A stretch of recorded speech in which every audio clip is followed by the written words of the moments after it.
great volunteers in our room, John and Merle, who are monitoring any of the questions that you might type in, and they will say those to the group here and repeat those. So those of you online will be able to get your questions answered too.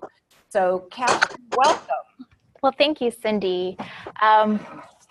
I'm very happy to be here tonight. So I'd really like to thank the NKF staff, Cindy, John, and as well as Merle for helping out with the developing of this programming tonight, as well as Julie Conan with Freighter for kind of helping you find out about this programming and bringing you all here today. For those of you who don't know me, I think I should do a proper introduction. My name is Katherine Gharibian. I'm a practicing pharmacist. I practice at a Fresenius dialysis clinic just down the street from here in West Dallas. And I'm also a faculty member at the Medical College of Wisconsin School of Pharmacy located right across the street. Now, I know Cindy already mentioned this to all of you, so she kind of stole my thunder, but I thought I might mention it today to you again. Happy National Kidney Month. As all of you may now know, March is National Kidney Month, and it's a month dedicated to raising awareness about kidney disease and the prevention of kidney disease. And being a pharmacist, my stronghold passion has become about educating the public and raising awareness about how to prevent kidney disease from developing. I work at a dialysis clinic, so I see the end result of what happens if you don't take care of your kidneys. So I'm here today to hopefully educate all of you about how you can take care of your kidneys, specifically about how you can practice safe medicine use. Being a pharmacist, I know a lot about medications and what medications certain medications can actually hurt your kidneys. So I'm here to maybe help guide you in terms of future medication decisions that you make, particularly about over-the-counter medications. A lot of over-the-counter medications, unfortunately, they are available over-the-counter because a lot of people think that they're safe to use, but oftentimes a lot of these medications are not all that very safe. And because they're available over the counter, a lot of your pharmacist or your medical doctors may lose oversight of that you're taking these medications. And without the consultation of some of these healthcare providers, if you take these medications inappropriately, it can lead to injury or harm to your kidneys. And so I'm here today to kind of help you guide in the right direction and help you make informed decisions when it comes to using over-the-counter medications. So for the agenda for tonight, I want to start off with just discussing what the kidneys are and why they are so important and what it is exactly that they do in our bodies.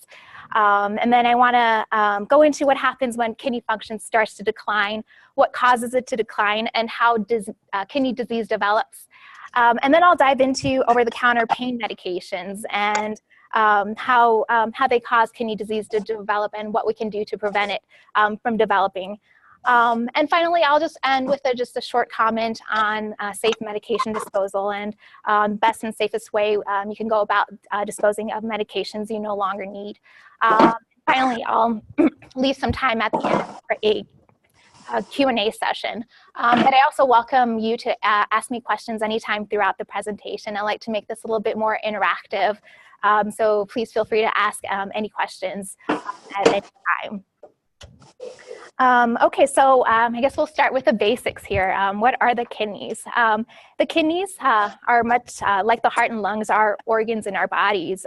Most of us have two kidneys, and they're located right in our lower back, right below our rib cage. If you could actually find them if you put your hands on your hips and you just slide them up until you can feel your rib cage. And where your thumbs end, that's where your kidneys are roughly located. Now, the kidneys have many important roles in our bodies, and one of the most important ones that many people are familiar with is that they help remove waste products from our bodies.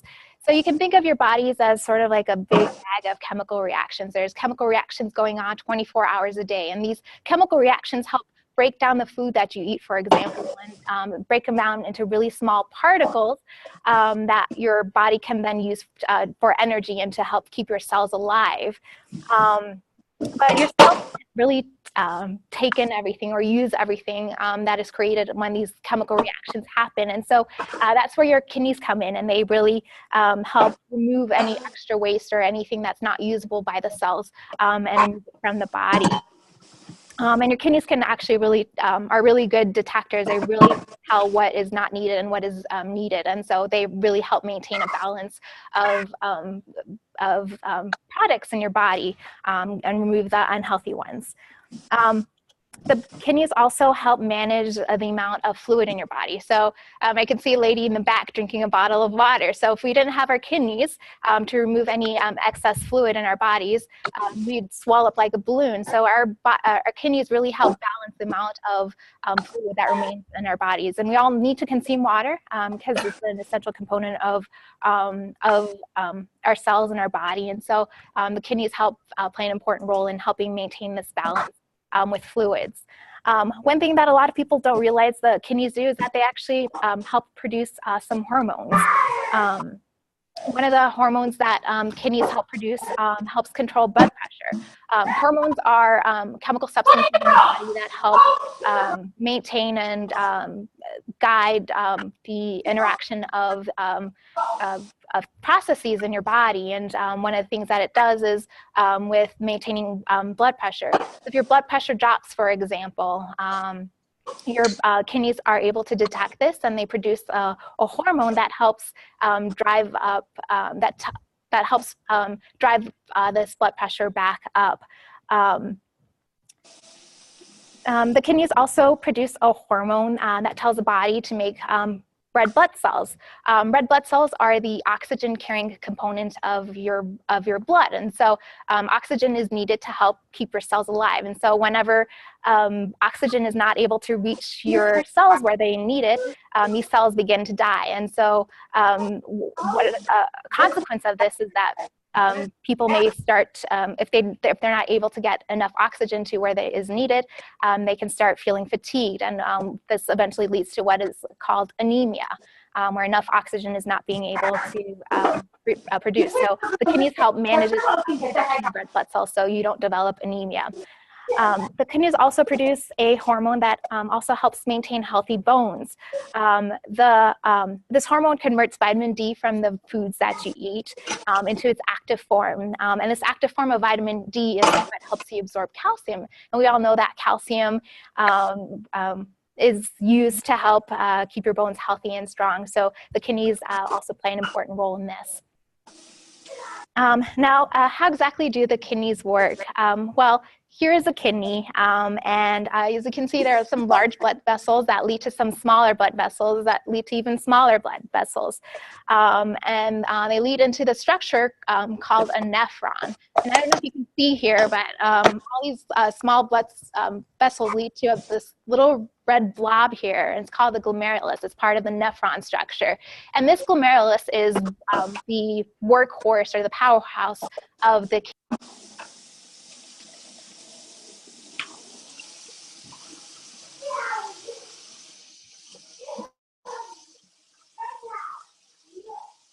Does not let those particles escape, but any excess waste that is not needed is able to actually pass through that filter into these yellow tubes here, and eventually out of the body in the form of urine. And so each kidney has about 1 million of these nephrons, and together with the 2 kidneys, your kidneys are able to filter about 45 gallons of blood each and every day. So your kidneys are really good at filtering out all the toxics on a daily basis.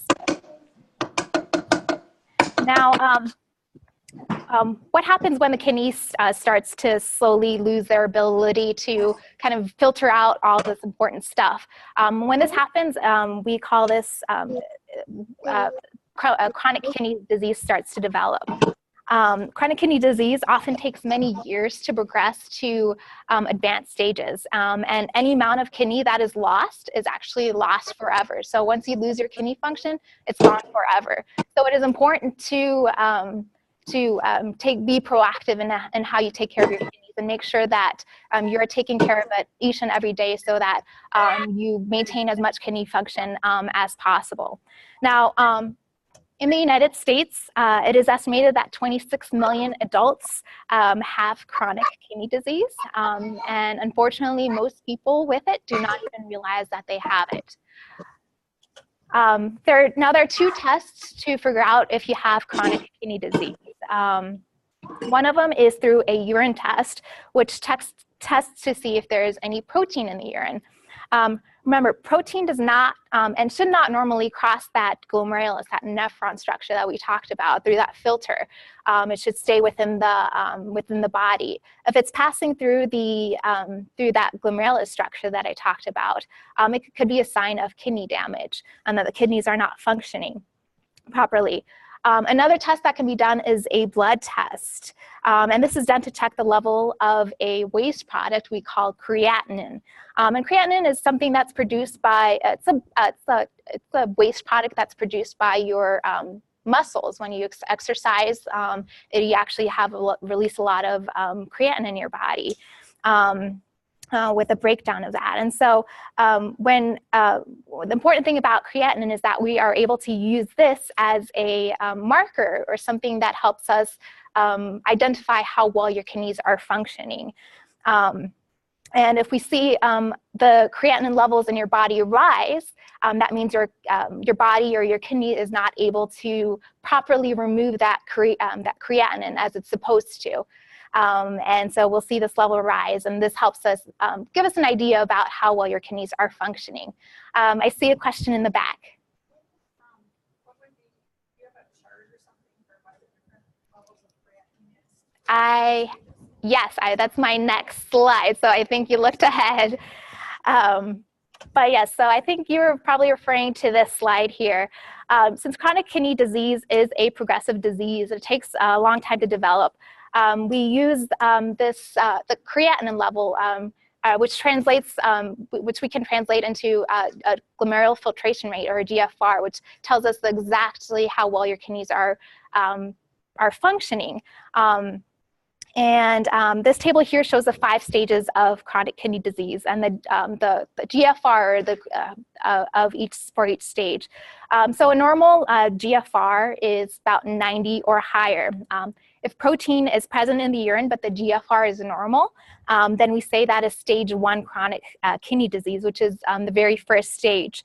As kidney function declines, so does the GFR, and the stage of chronic kidney disease slowly progresses from 1 to 2 to 3, all the way down to 5, which is the final stage of kidney disease. And this is when your kidneys are in full kidney failure, and for you to survive, you need to be put on dialysis or have a kidney transplantation to survive.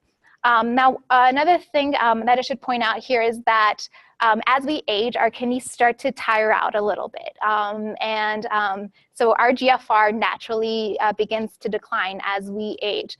A rule of thumb that we generally follow is that starting at the age of 40, for every decade that you increase in age, your GFR declines by about 8 units. And so by the time for the average 70-year-old, their GFR is about 70. And so unless there are any signs or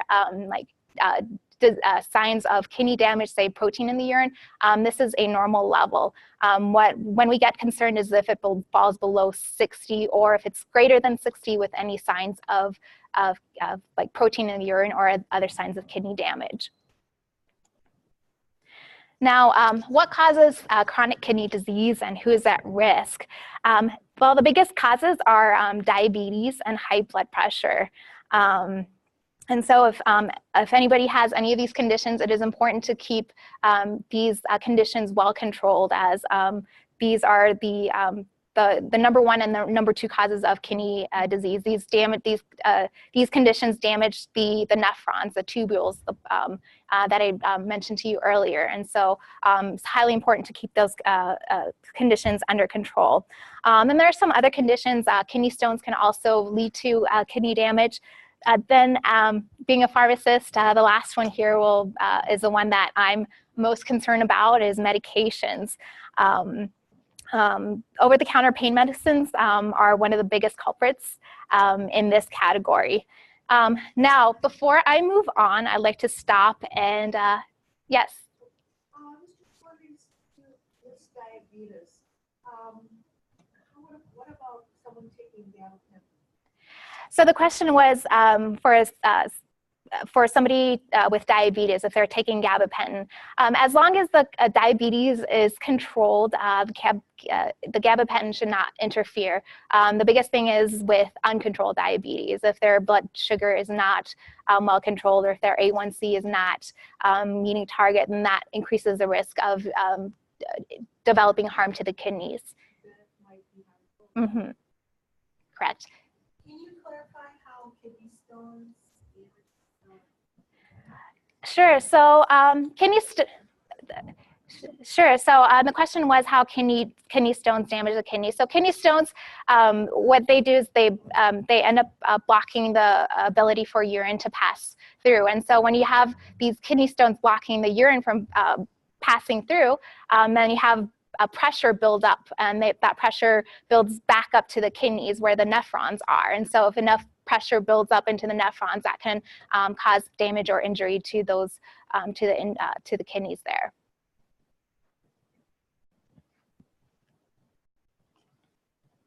Yes, one more question. And then if your protein in the urine is normal, but your GFR is, I guess, raising, did you say that was concerning?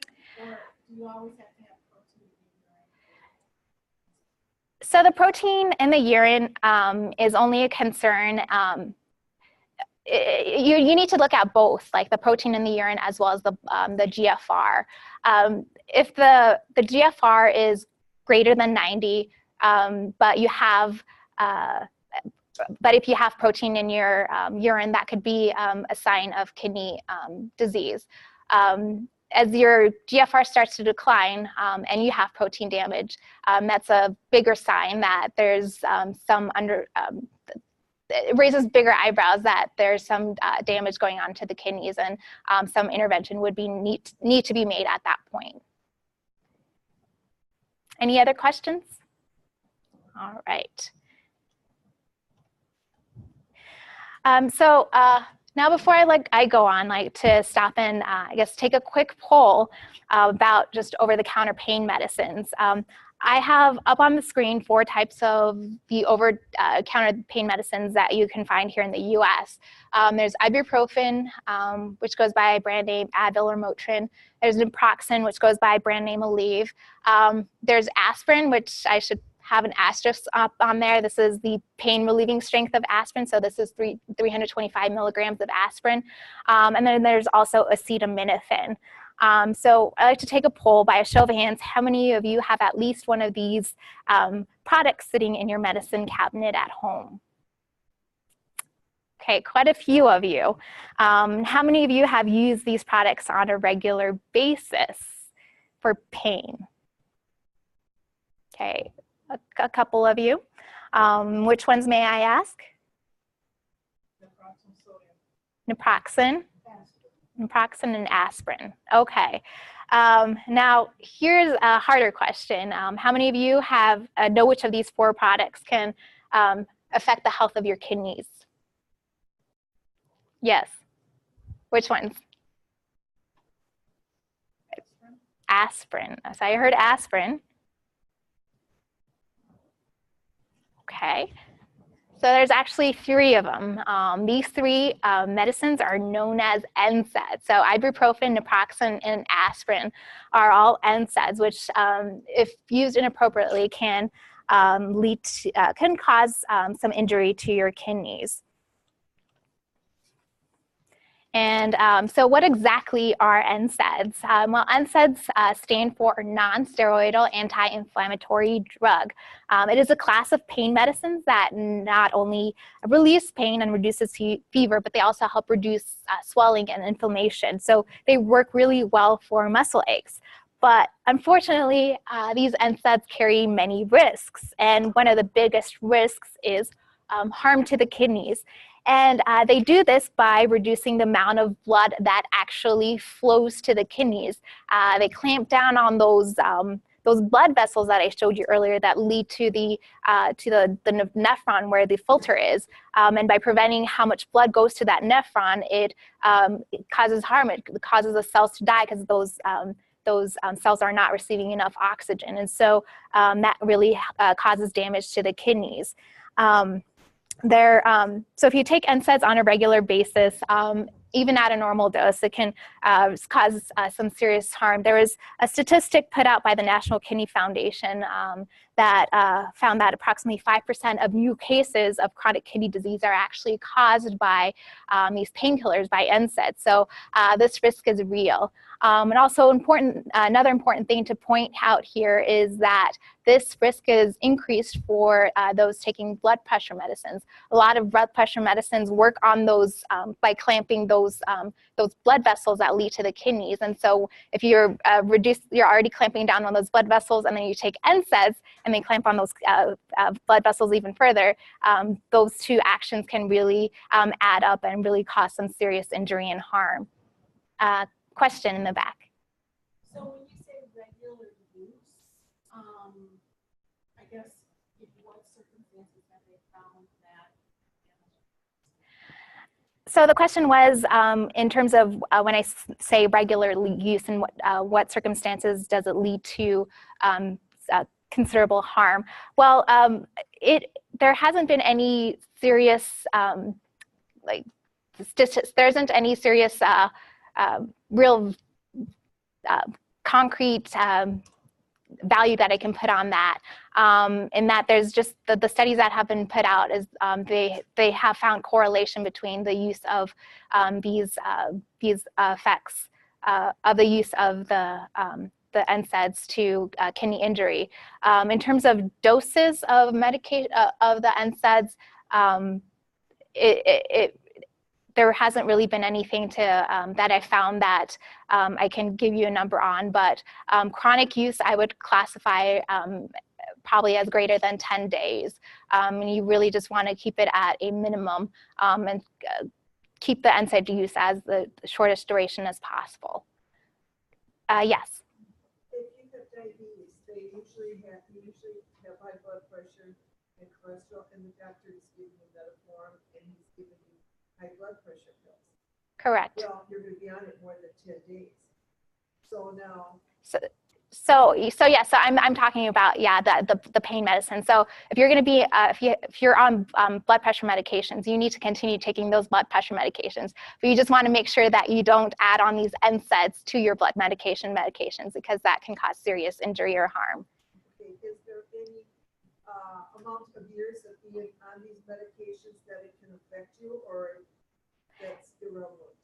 So you're talking about the blood pressure. So the blood pressure medications, you need to stay on it. It actually can help out your kidneys. You just don't want to add on the NSAIDs to it, because those two can really compound the effects of harm and injury to the kidneys.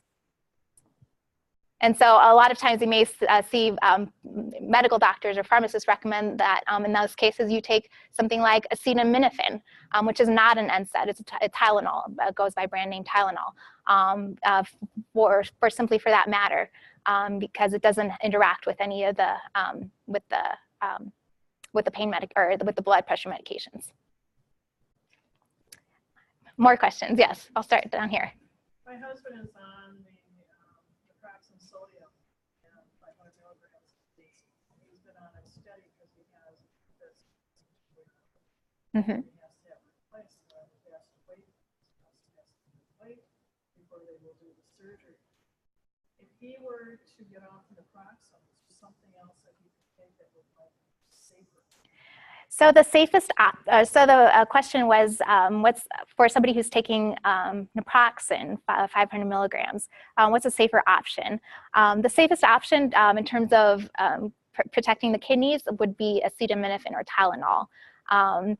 Tylenol, unfortunately, does not have some of those anti-inflammatory effects, so it's not an NSAID, so it's not as good as relieving some of that pain due to inflammation. And so some people feel like they may not attain as much pain relief from these medications.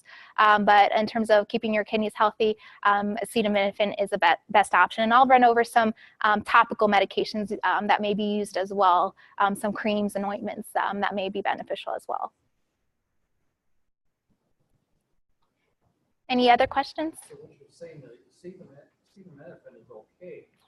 Acetaminophen is okay. It's not an NSAID. 3,000 mg per day. So I'll review the doses, but acetaminophen in terms of kidney health is safe. It's your safest choice. One more question. Yep. Is there arthritis type medications that don't fall within this also? Because I thought that was also. So arthritis pain, again, acetaminophen is your safest choice, and I'll run over the topical medications shortly. One more question. You always see these flashes coming across on the internet, different ads about cleansing your kidneys. What is your thoughts on that? And also, what would be the 3 top foods that you would say would be excellent for your kidneys, and the 3 top bad foods? So in terms of the question was, what are the 3 top foods for keeping the kidneys healthy, and what are the 3 top bad foods?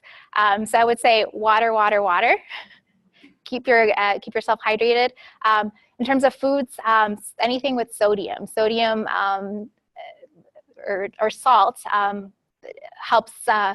Throws off the balance of the food of your fluids in your body, and it actually helps you retain your you actually retain more fluids in your body. And so with that buildup of your blood pressure, you increase your blood pressure, and that can, we all know, blood pressure can cause harm to the kidneys. So anything with a lot of salt. Anything that's a lot of salt, you should stay away from, right? Correct. Yeah. Correct. Yep. In the back. So you add what berries, apples, those would be the top. Sure, and then just sodium should not pass from the. Amen. Yes. So Judy is one of our speakers later this month, actually, at another program, and has training in terms of nutrition. So she's another food-related resource. So Great. she's a great person afterwards. You could Great to have. certainly chat with. Great to have you, Julie. One more question. Just backing up a page or two, you talked about they call them the GFRs. Yes. When we get blood tests, we see two indicators on them for African American and for everybody else. What is this based upon? So this is based on your individual GFRs. Well, no, what's published here, because what's published in when you get a blood test, there's 2 listed. So if you're African American, you should go by the value that's given. If you're African American, if you're not African American, you should go by that value. And Right. So based on what value you should use that to classify your GFR level. So is this list for African American or other? Other, that's the question. Yeah, this is for the other. Yeah, and there's a brochure on GFR, but the Right. research has been conducted because minority individuals, African Americans, Hispanics,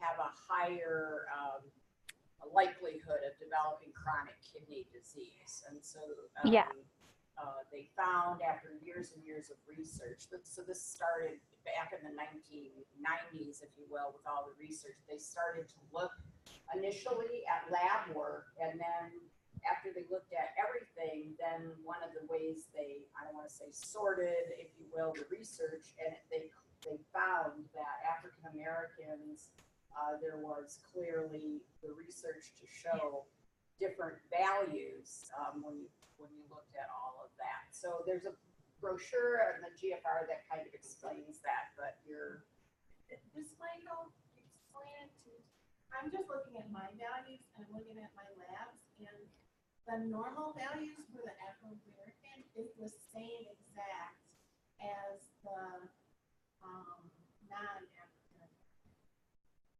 But you just, if you're not African-American, then just pick your value. I mean, it's weird, the I ranges didn't are bring my the same. printout, but they are completely different on our printouts. that we Like, get from your NSAIDs. values different, but not the range. Pardon? Mine is Yes, because we get our labs through ACL, and they have a double thing on there, and he verifies that. Right.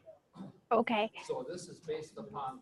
So this is just a this is just a general just a general overview. So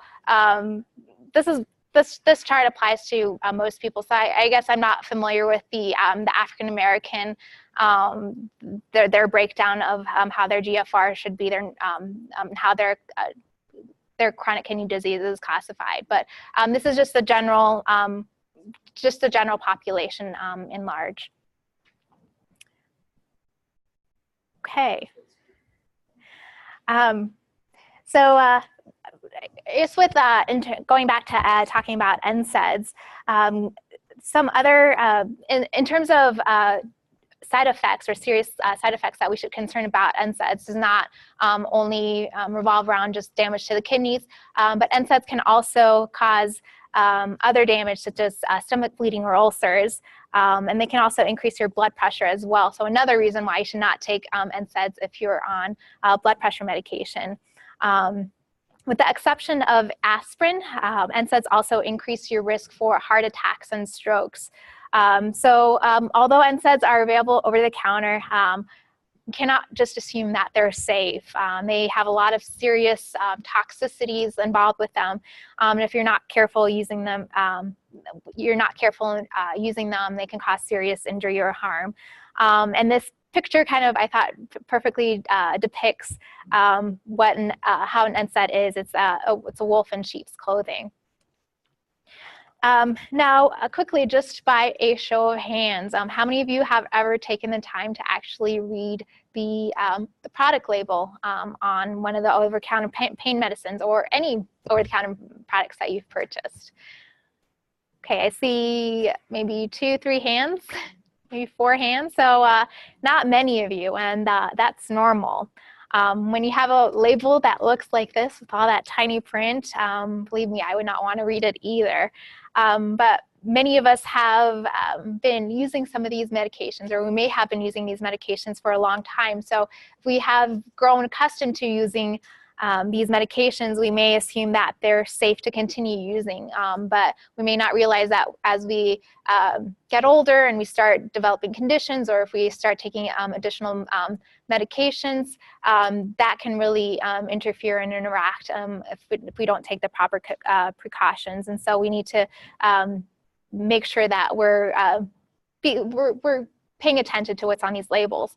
And so since this is such tiny print, I thought I might take the liberty of actually diluting some of this information and presenting it in a more pleasing way to the eye into this chart here.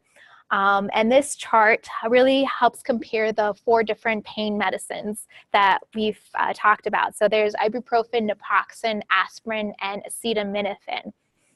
And we know the first 3, ibuprofen, naproxen, and aspirin, are all NSAIDs. Acetaminophen, just as we just talked about, is not an NSAID. And so we can see at the bottom here that these NSAIDs carry the risks of kidney damage, as well as some of the other ones that we talked about, with stomach bleeding, heart attack, and stroke.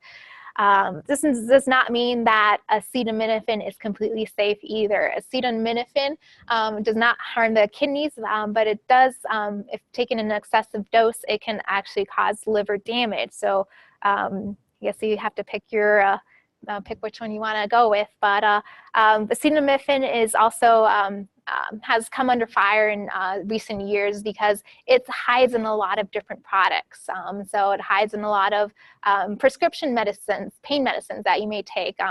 And so the FDA actually kind of came out with additional warnings and safety announcements to make sure that people are aware that they're taking the correct amount of acetaminophen and they're not going over the maximum recommended dose, which is 4 grams per day.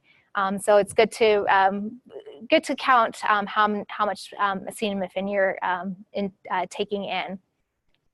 Now, if we compare the NSAIDs themselves, ibuprofen, naproxen, and aspirin, we'll notice that they look fairly similar. They're all good for muscle aches and reducing some inflammation, and they all should be taken, generally they should not be taken for more than 10 days according to the label, and for 3 days for fever. Now, with the I guess further comparing the different NSAIDs, if you compare ibuprofen and naproxen, these two are actually very similar. The only difference is that naproxen is taken twice daily, or is dosed twice daily, and ibuprofen is dosed more frequently. And so that's a primary difference between those two. Some people respond better to one versus another. So it also, depending on which medicine you want to use, may lie down to which medication you respond to best. I think I saw a hand here. Nope. I just wondered about, well, how does the kidney take the calcium out of your blood? So the question was, how does the calcium, or how does the kidney take calcium out of the blood? So the kidneys have a mechanism of controlling how much calcium is maintained within the body or not. And so if there's any excess, it helps eliminate any extra calcium. Calcium is one of those things that's also, that may sometimes be a concern with people with kidney disease, especially with advanced stages of kidney disease. With advanced stages of kidney disease, one thing that your kidneys do is helps remove a substance called phosphorus. Phosphorus is something that's found in a lot of foods. And so if this phosphorus is building up in the body because the kidney function is starting to drop, some of the calcium can actually bind to this phosphorus and actually form little like sediment-like substance in the blood, and it can actually cause some injury and harm if it gets too serious. And so that's something to be cognizant about, but that doesn't occur until later stages of kidney disease. Well, then how does osteoporosis fit into this? So osteoporosis, are you talking about with the pain, with the balance of the hormones and the vitamin D that we talked about earlier? There's a whole, so the osteoporosis is really is a separate issue, and this only becomes a concern with patients with advanced stages of kidney disease, or those who are on dialysis, because they've lost that ability to kind of maintain balance of the phosphorus and the calcium in their body, and produce that vitamin D in their body that helps maintain that balance. And so osteoporosis is for those with regular, for early stages of advanced kidney, or for early stages of chronic kidney disease is not an issue. It only becomes an issue when advanced stages develop, or if you're in stage 5 or on dialysis. Question in the back. So I just want to make sure I understand the chart. So under the normal dose, like let's just look under the Advil, it says 200 to 400 milligrams. You're saying the maximum dose that you should take every 4 to 6 is 400 milligrams? Or can you take 400 milligrams?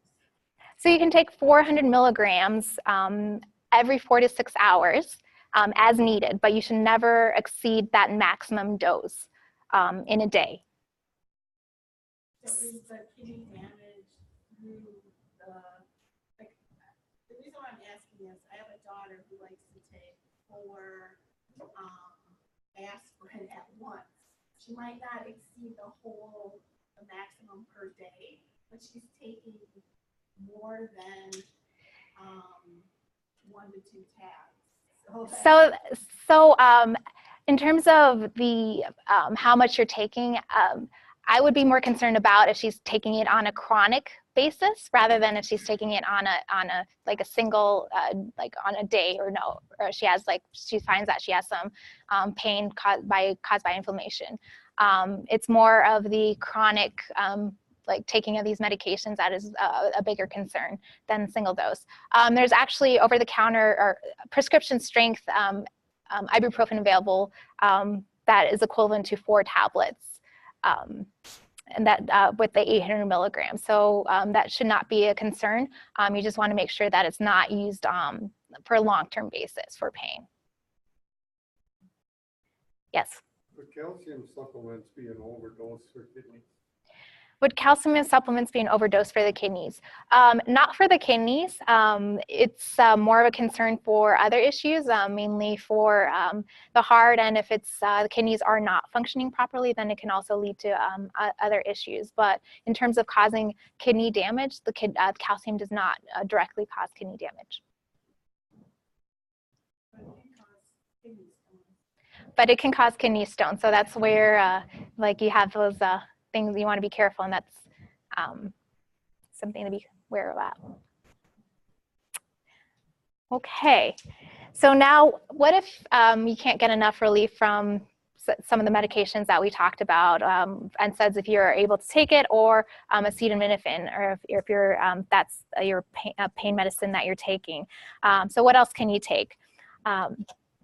So you can use some topical pain relievers. So these are anything that you put on top of like where the pain is. So these could be creams or ointments.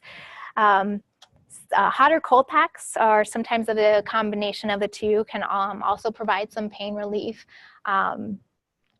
Heat actually helps relax your muscles. It actually dilates blood vessels. So it sends more oxygen and blood to the sore area. And causes, helps relieve pain in that sense. Cold, on the other hand, kind of helps numb the area and reduces inflammation. It constricts blood vessels. And so it can be particularly helpful if there's any sort of pain caused by swelling or inflammation, such as arthritis or sprained ankle, for example.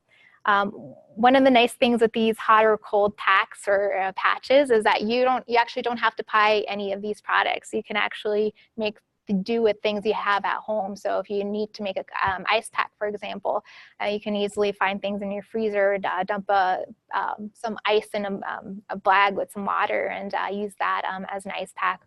Or you can use a washcloth with some warm water on it to apply directly to the site of pain. For joint pain, there's also some topical aspirin that is available over the counter, and so some of the products available are like something like Aspirin, and this topical aspirin works in a very similar manner. The benefit of this is that because it's applied directly to the site of pain, the aspirin is not it's not completely absorbed into the body, so you're not getting that effect throughout the body and doses that can cause harm to the kidneys. Then finally, there's some camphor and menthol, as well as some capsaicin, and these are really interesting compounds in the way they work. These compounds are what we call counter irritants, and they work because they actually cause a cooling or a numbing sensation, because it kind of distracts you from the pain that you have. Sort of like if you hurt yourself by like hammering your thumb, and then somebody else punches you in the arm, which is going to hurt more. It's somebody punches you in the arm, that's kind of going to distract you from the pain that you had from hitting your thumb with the hammer in the first place. And so these medications kind of these work in that manner. And you can actually find like camphor and menthol in some products, such as like lip balm. That's oftentimes found in lip balm, which if you use some of these products, you can find that they have some of the cooling sensations from the camphor and the menthol. Capsaicin, it's actually the main ingredient found in hot chili peppers. It's what gives chili peppers their heat, and it can be used to treat certain types of what called neuralgia or nerve pain. When you apply it, capsaicin causes a warm tingling sensation and or burning sensation, and that's due to the heat element that I mentioned. And this actually gets better over time, and it takes a couple days to a couple weeks to actually start to really work, but this may be an effective over-the-counter product alternative to use. Yes, question in the back. Can you take different NSAIDs at the same time? Is that okay? So the question was, can you take different NSAIDs at the same time? Asking is, you know, like aspirin tends to work better for headaches, but then if you have like arthritis or something like that, Proxim is better for the arthritis, you know, so I'm wondering, because they're different medications, but in the same class, are they pretty much one or the other? Because they are in the same class, they work in the same fashion. And so I would not advocate you using two different NSAIDs together at the same time, especially if you're dosing up them on them together, unless if you want to harm your kidneys, which I doubt anybody wants to do. But yeah, I would avoid using more than one NSAID at any one time. If you can alternate as one option you can do if you want to, if you find getting relief from one doesn't help, you can alternate, but never take more than two or more NSAIDs at any one time. And then does Tylenol, I understand Tylenol works for like opioids or narcotics where it can increase, you can take less, like let's just say you had surgery, and if you add in Tylenol, like it enhances like the pain reduction. Does Tylenol work the same way? Like let's just say you have some kind of pain.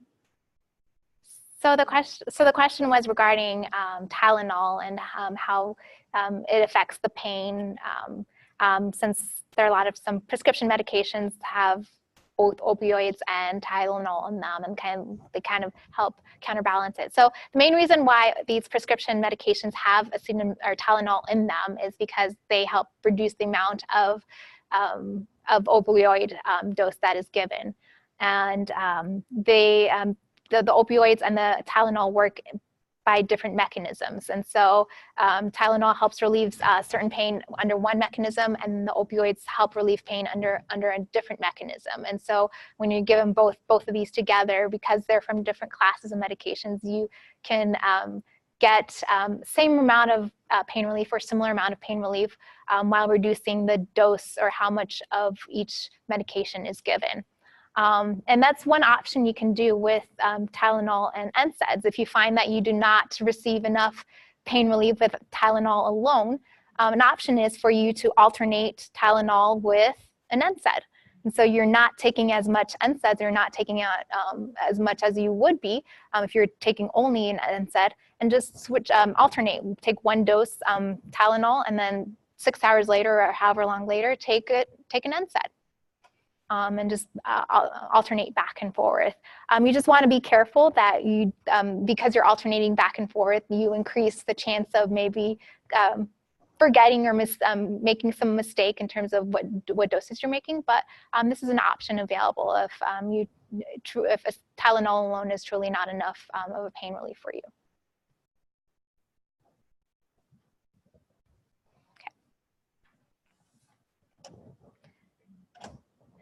I guess just to provide a quick summary of just general considerations with pain medicine or over-the-counter pain medicine, some things you just want to remember. You should avoid NSAIDs if you have kidney disease. are older, over the age of 60, or take blood pressure medications. If you don't know if you have kidney disease, there are easy tests for it. If you're older in age, you want to be particularly cautious with NSAIDs, since they do increase your risk for experiencing toxicities, because as I mentioned, with older age, your kidney function just starts to tend to decline, and so it puts you at increased risk. Now, you also want to make sure you take the smallest effective dose for the shortest amount of time. So if you do take NSAIDs, keep it as short as possible, and do not exceed or to take it for more than 10 days if you need to. And this is one of the tips that I just mentioned. You should alternate the doses of NSAIDs with an acetaminophen, and this will help reduce how much of each you're taking and minimize the risks and maximize the benefits in terms of pain relief. And of course, you can also talk to your healthcare provider, your pharmacist, or your medical doctor for any additional advice in terms of your own personal situation. Now, one question in the back. So are diuretics considered a blood pressure medication? They are. So they are a blood pressure medication. So that's something you want to also be careful with if you're taking. So the blood pressure medications you want to most be careful with are diuretics, but also if you're taking class of medications called ACE inhibitors or ARBs. So these are medications that you can identify by if they end in, ACE inhibitors end in pril. You can identify those if it ends in pril, or ARBs end in ARTAN. ARTAN. So losartan is, for example, is one of the most common ones in terms of the ARBs. Or lisinopril, it's another, it's a common ACE inhibitor. So if you are on that type of medication, is there like an average of so many years before they do something else, or accumulation of years being on that medication doesn't have an effect on your kidneys? So in terms of the blood pressure medications, you want to stay on these blood pressure medications. These are beneficial to your kidneys. Right. What you just don't want to add on the pain medicines, the NSAIDs. About the diuretics, and that's usually part of it. Yes. That they have you on. Right. So if you're on. So longevity does not, is what you're saying, is longevity does not have an effect on your kidneys. Longevity of the blood pressure medications does not have effect on your kidneys. Being on the blood pressure medication helps keep your kidneys healthy. Because remember, we talked diabetes and high blood pressure help increase your chance of developing kidney disease. So you want to make sure that you stay on these blood pressure medications and keep them. You just don't want to add on these NSAIDs if you're taking those blood pressure medications. Could you repeat those types of blood pressures? You said there was ARPAN. So any medication that ends in ARTAN, ARTAN, so losartan, for example, is one of the most common ones. Or lisinopril, anything that ends with pril, is also an indicator that it's a type of blood pressure medication that can interact with NSAIDs. So you would want to avoid in that case. Yes. You talked earlier about creatinine, and that it was a waste byproduct of muscles. Would statins affect your kidneys? Statins, they potentially could, because one of the side effects of statins is that, serious side effect is that it actually can lead to a condition where you have like the muscle breakdown. And if you have too much of that muscle breakdown, then that can kind of lead up to the kidneys and cause some injury to the kidneys. But it's not a direct concern. It only becomes a concern if it leads to that like severe stage of that muscle breakdown. And if that develops, then at that point your doctor will stop you on that statin and switch you to something else. Okay. All right, so one last thing that I just want to make a mention of, or before I wrap up, I like to mention of safe medication disposal. Why is this important and why should we care? Well, we've all been hearing all over the news in recent years about this national opioid epidemic and how the incidence of deaths due to opioids is on the rise. And this is a real concern. This is this chart on the right is a chart that I pulled up, and it just shows how since 2002, the number of deaths due to opioids has been on the rise. In 2015 is actually over 50,000 deaths. And just to put this in perspective, this is more than the number of deaths caused by car accidents or number one accidental death in the United States. Here in Wisconsin, in 2013, 15% of high school students reported using a prescription drug without a prescription. So it really starts early on with the use of the opioids with students or with young teenagers using these prescription medications with inappropriately. And so this really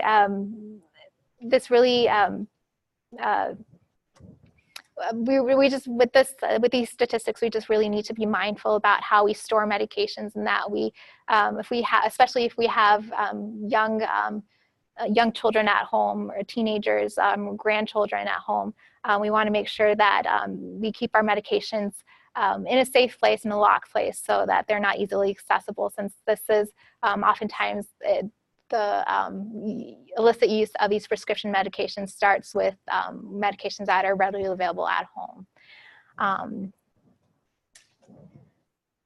Now, in addition to the opioid epidemic, another reason why we really need to care about the safe medication disposal is because of a statistic that I found quite fascinating.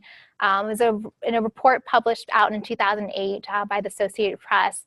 They found that at least 46 million Americans are supplied with water that has tested positive for trace amounts of pharmaceuticals. And in this report, they also found that some of the most common ones, some of the most common pharmaceuticals include antibiotics, anti-seizure medications, cholesterol medications, and NSAIDs, and even sex hormones. And there was a really interesting study that was put out by the U.S. Fish and Wildlife Service and the U.S. Geological Survey a couple of years ago, where they found that there were numerous new species of fish that were actually male fish that had traits of female characteristics of laying eggs, and had some female characteristics. And this has been presumed to be due to the pollution of our waters. And so a lot of these, the estrogen getting into the water system has been affecting some of the fish that we see. And so although there isn't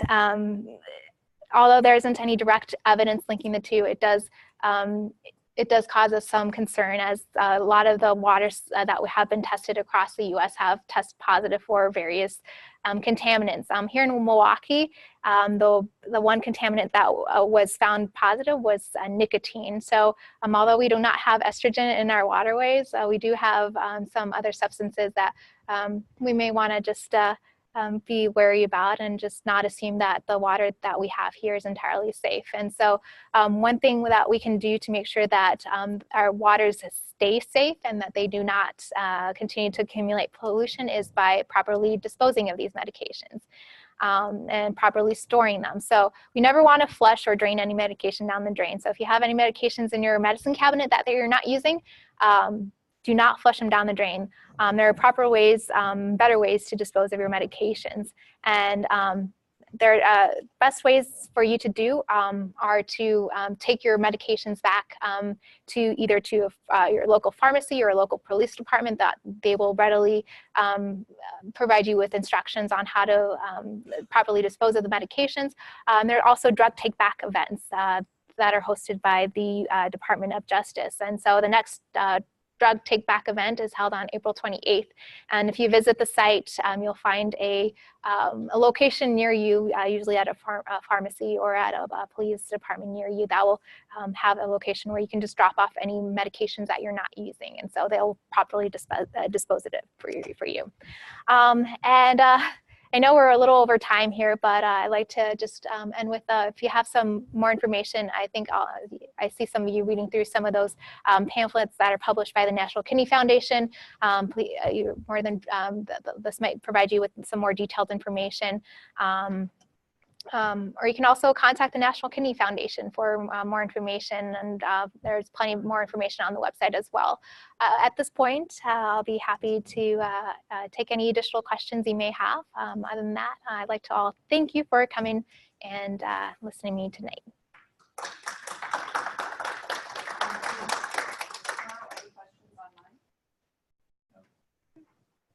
Well, thank you, Catherine. Thanks to the folks that were online tonight. I'll just talk loudly to my friend here. For those of you that are in the room, if you could complete your evaluation, I'm sure Catherine might be able to stay for a few moments afterwards after we have our online guests log off. There are brochures if you didn't take them, and thank you all very much for coming tonight. It was really great to see you. Thanks, and happy Kidney Month. Yes.